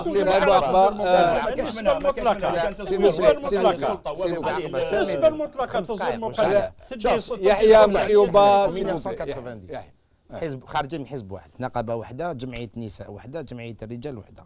D'accord, imam واحد كلش واحد. Quand il y a une ouverture sérieuse, une volonté sérieuse d'ouverture politique, et les jeunes, et c'est le peuple algérien qui a payé de son sang cette ouverture. يعني ما جاش النظام عطانا كادو، صح. الشباب اللي خرجوا من باب زوار، نهضروا على الجيريا، اللي خرجوا من بوليتكنيك، اللي خرجوا من لينا، اللي خرجوا من الانفي، كل واحد وين راح؟ اللي راح لاغوش راح لاغوش باسكو مشبع بليزيدي تاع لاغوش، اللي راح عند الاسلاميين، اللي راح عند الاخوان، اللي راح عند الاكستريم غوش، اللي بقى مع لافلان باسكو باباه شهيد ولا.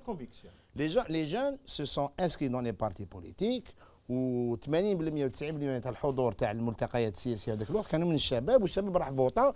وهذاك الوقت كان يعني شحال المشاركه كانت 55 60% 90. ما بين 90 و 91 ما بين الانتخابات البلديه والانتخابات التشريعيه il y a eu une gestion catastrophique des communes de la part du FIS et d'autres partis, mais majoritairement du FIS. En une année on a perdu 1 million de voix entre les deux élections. حاب يقول الشعب مارق، انا فوتيت عليك انت في البلديه تاعي ما درت اون ان ما شفت حتى ديفيرونس، بديت تسربي ترابنا كيما انا، فانا ما فوتيش. دونك باش نقولوا الشعب ما يفهمش، والله غير يفهم.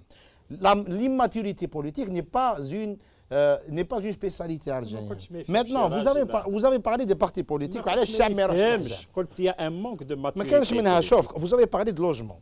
Oui. Le droit au logement, le Oui. droit à l'éducation, Oui. le droit au travail, c'est des droits politiques inscrits dans la Constitution. Oui. C'est-à-dire que كي نسكن في براقي ندير مانيفيستاسيون على جال السكنه راني ندافع على حقي السياسي. Oui. خروجي للشارع c'est un fait politique. Ma revendication est une revendication politique. C'est vrai que les gestionnaires algériens aiment bien un petit peu كما نقول لك كما كان يدير الكولون بكري vas-y Ahmed prends ton bonbon et vas-y casse-toi. Ça s'est passé pendant 132 ans comme ça. Ahmed il a pris son bonbon. Ahmed a explosé, c'est en 54. Nous, on ne veut pas qu'on explose parce que c'est des Algériens comme nous. حابين نفهموا بلي هاد البلاد la gestion stalinienne, on نقول stalinienne, malgré tout بالك الناس ils sont pas d'une idéologie stalinienne, mais ils sont staliniens dans leur gestion. حاب يقول انت الشعب ما تفهمش، انا نفهم. نو احنا نفهموا لانه نحكي لك حكايه 2001 كنت في لافاك دو دروا يقرينا متر دو كونفيرونس ما عندوش الباك. حنا on était 400 étudiants كامل دي باشولي حاشاكم وحاشا قدركم nous a traité de حمير. قلت له احنا عندنا الباك حمير وانت ما عندكش الباك واش. C'est ça. Et ces gens-là, ils sont dans le ministère de l'enseignement supérieur. C'est eux qui font les manuels scolaires et les manuels des universités. On nous méprise parce qu'on est avocat, on est ingénieur, on est médecin, on est technicien, on est maçon, on est mécanicien. Ces jeunes comprennent la politique. Maintenant, les partis politiques. Quand vous avez une gestion policière des partis politiques depuis 92 تسيير بوليسي للاحزاب السياسيه تكسر الحزب من الداخل تنحي جاب الله وديروا الكلون تنحيتوه دو فوا درتوا له الكلون حماس كيف لا فافاس كيف le RCD n'en parlons pas le FLN c'est le laboratoire par excellence des services. Comment voulez-vous que les jeunes aujourd'hui adhèrent dans les partis politiques? La configuration actuelle كاينش منها الناس تفهم. Comment Donc, voulez-vous faire le barrage s'il vous plaît, à cette mauvaise gestion? Comment voulez-vous Par la résistance politique, si on n'adhère pas à la vie politique, comment voulez-vous qu'on fasse barrage? Je vais vous répondre plus tard. De par mon âge, si jamais, je pense que de par mon âge, j'ai peut-être un peu plus de légitimité. Vous savez parler un peu des jeunes. Je vais faire mon bloc de 3 points, après je vais parler du point important dans le marché publicitaire, etc. Le premier point, je pense qu'il faut, brièvement, il ne faut pas confondre boycott ou abstention. Voilà. Le jeune Algérien a toujours été abstentionniste. Pour la simple raison qu'il ne se considère pas représenté par tous les partis.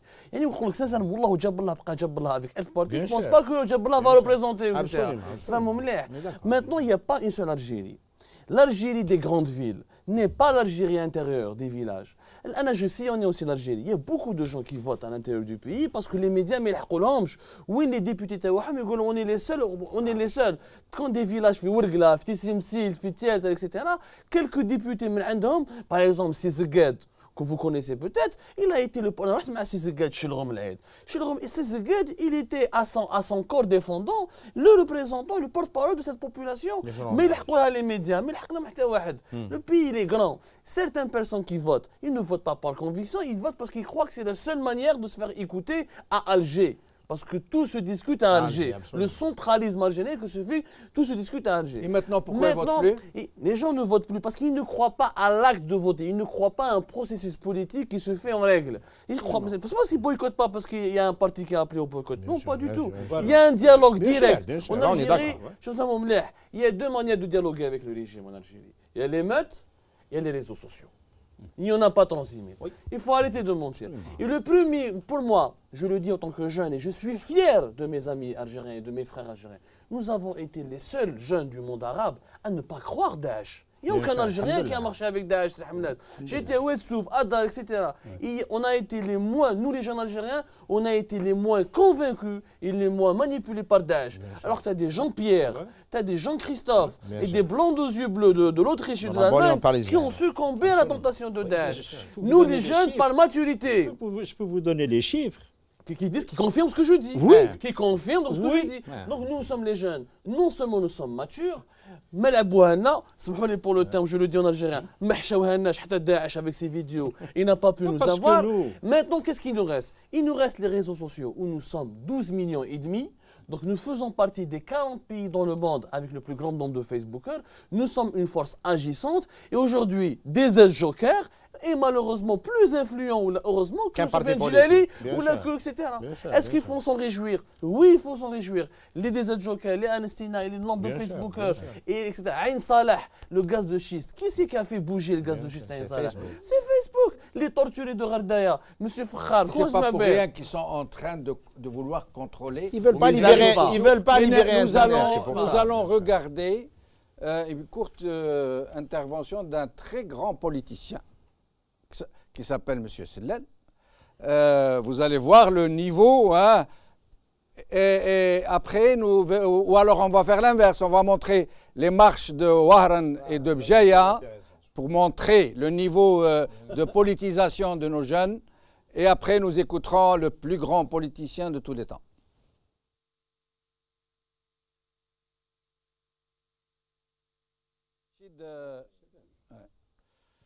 Zéro recrutement en 2015.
شفتوا كيما نتجولوا الاخر يقول لك دير لنا التراموي. يا ولدي واش دير بالتراموي هذا؟ هذا التراموي تاع الفيلم تاع لي زانديان وتاع لي زاباش وهذاك. خلينا من المشاكل، ما ماناش في حاجه احنا في التراموي. J'étais en train d'écouter Yahya Mkhouba قال واش درنا ربي يعني باش يتسلط علينا واحد كيما السيد هذا.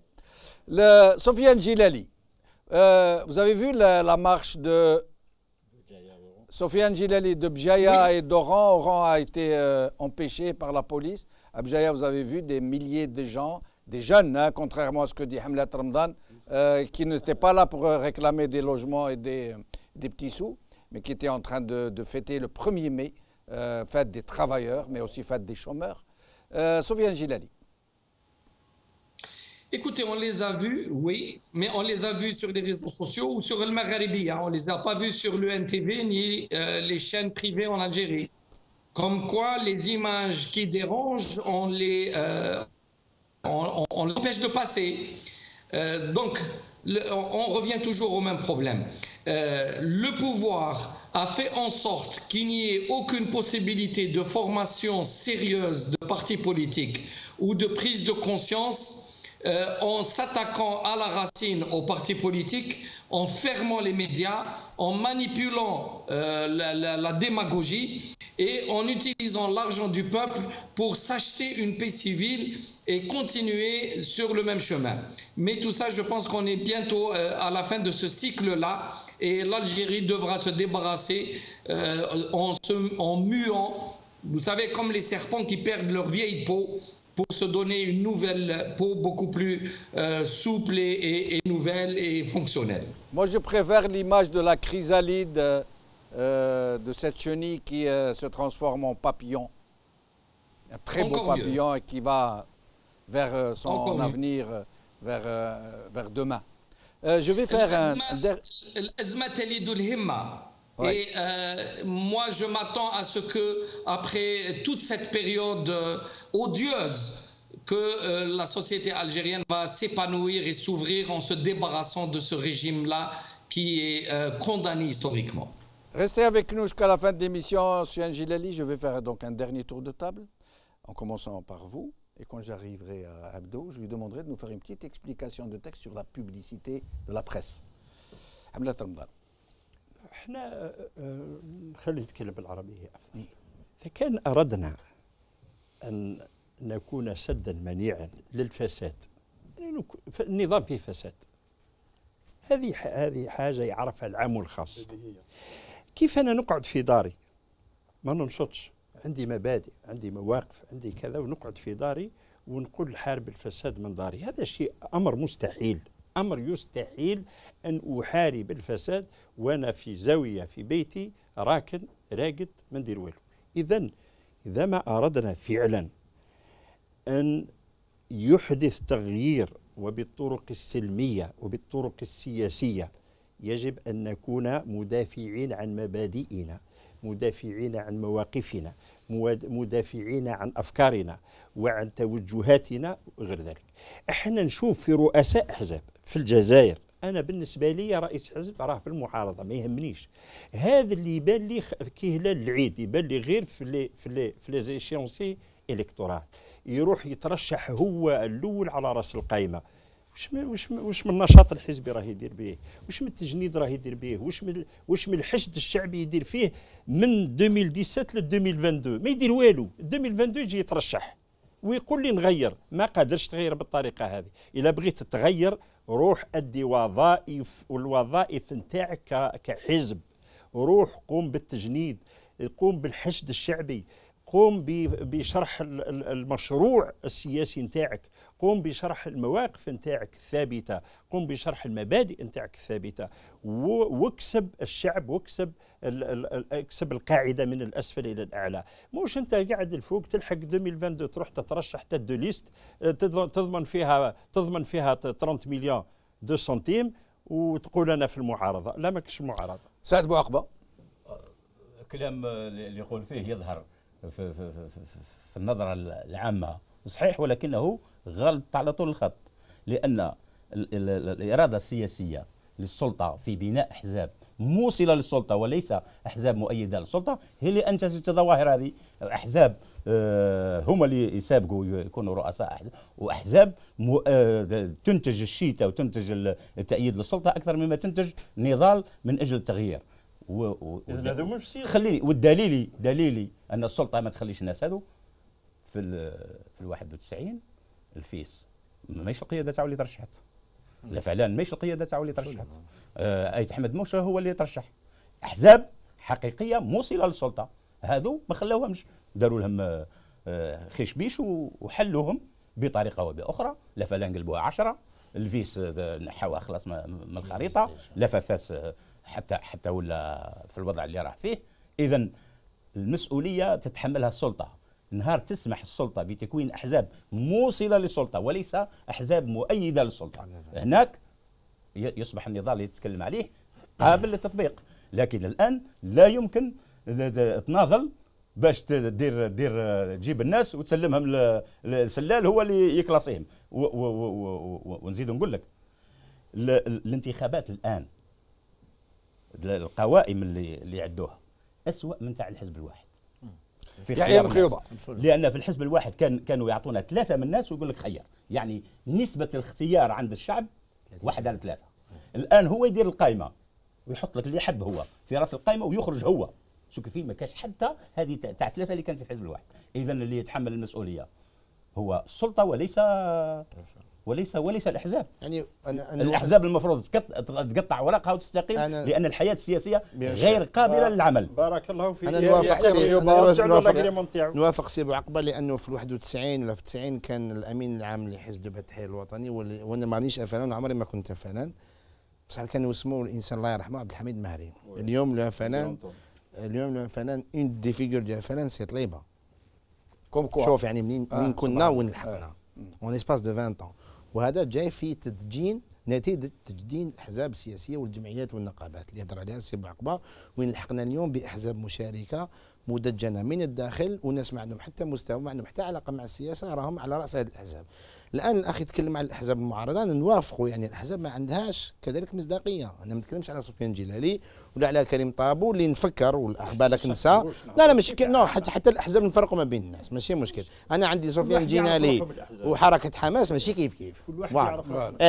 هادو الاسلاميين تاع الخرطي، جو دي لو مو تاع الخرطي اللي يا 2 ans كانوا في مازافران 1 و 2 وتوا مانيش عارف واش، ومن بعد 6 mois ابري اليوم ولاو في المشاركه وقال لك لو كان نربحوا نحرروا القدس. اسمح لي انا جي 38 ans، شغل هاد الهضره هذه بالك بابا الله يرحمه كان يبالك يقبلها، انا ما نقبلهاش. C'est le fait que j'ai 38 ans aujourd'hui, que j'ai fréquenté l'université.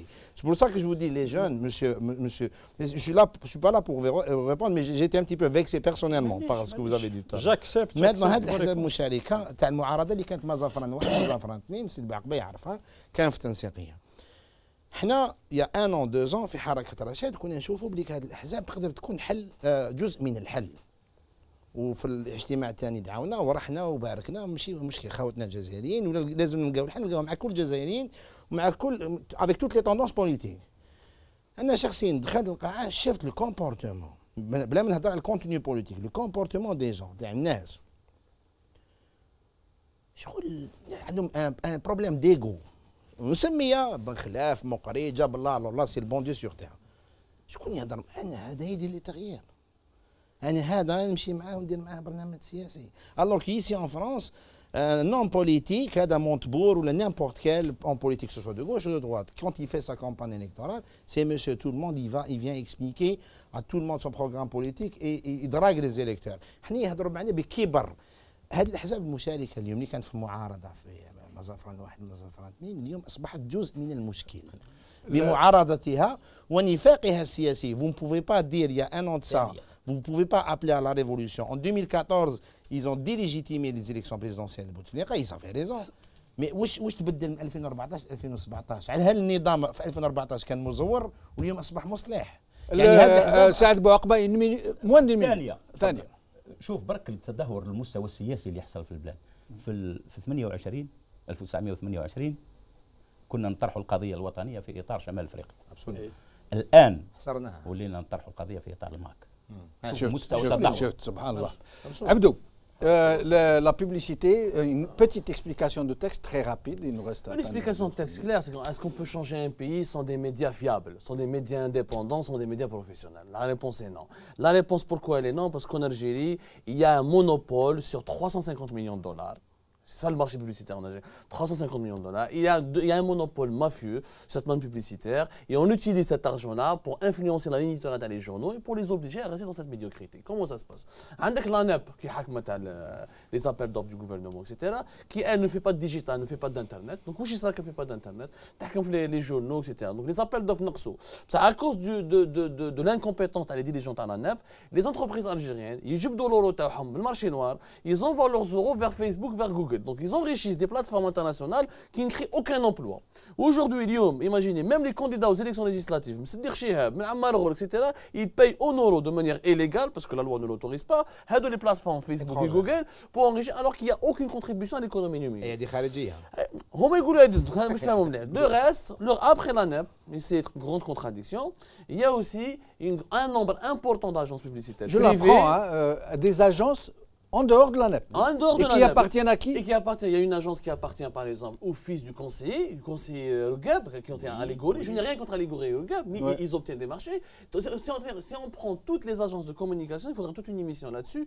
Toutes les agences de communication appartiennent à des fils d'eux. Moi j'ai fait un article sur Algérie Focus. Il n'y a pas aucune agence de communication. Moulid Ouyahia, Moulid Rugab, Moulid Sellal, gardons les agences de communication. Ou gardons des marques internationales. Ou les journalistes, qui sont une marque. Ils cherchent à الناس. كومون نكتب انا المارك لا دانيير فوا طحت على جيزي بداو يخلطوا فيا واحد كيتيكي جيزي ولا طاح على نجمه سي با بوسيبل ولا طاح على سي با بوسيبل فينالمون نو لي جورناليست on a plus de problèmes avec ces agences publicitaires qu'avec la police politique. C'est ce qu'on veut pas. Ça la vérité. Qui existe toujours la police politique. Mais qui est beaucoup moins puissante que les pouvoirs de l'argent et les pouvoirs de la publicité. Aujourd'hui, comment ça peut marcher? Il faut redonner à l'ANEP, il faut qu'elle soit indépendante du ministère de la Communication. Il faut qu'elle soit placée sur la chaufferie du gouvernement directement. Il faut qu'elle soit autonome, indépendante et qu'elle se modernise. Moi, je gérer les appels d'offres, etc. Ça n'a pas de sens. De deux, il faut revoir et contrôler et faire des enquêtes sérieuses sur les propriétaires de ces agences de communication, comment ils gagnent de l'argent, comment ils arrivent à transférer leurs devises et comment ils arrivent à entretenir des relations avec des marques internationales. Et ils font des pressions sur des médias. On paie les pots cassés et on se retrouve complètement avec des chantages. Abdou, si vous le voulez bien, on s'organise une petite émission pour parler de ça. C'est trop important pour ne pas aller au fond des choses. Et donc, le mot de la fin, Sofiane Djilali. Merci à vous. Comme on est à 2 jours de l'élection, moi j'ai un mot ou un message à faire parvenir à ceux qui nous écoutent. Il ne faut pas qu'encore une fois le régime nous roule dans la farine. Il a besoin de montrer des images de gens en train de voter, c'est tout. Donc il faut rester à la maison et il faut boycotter et informer autour de soi. Il faut absolument empêcher que ce régime continue à survivre. Merci beaucoup, Sofiane Djilali. Merci, Ramadan Hamlet. Merci, Abdou Sammar. Merci, Boujid Ishalalen. Merci, Yahya Mkhiyouba. Merci, Saad Bouakba. Merci à vous, chers amis, d'avoir suivi cette émission. Salama est resté avec nous, puisqu'il va y avoir une continuité dans la couverture assurée par Selim Saleh.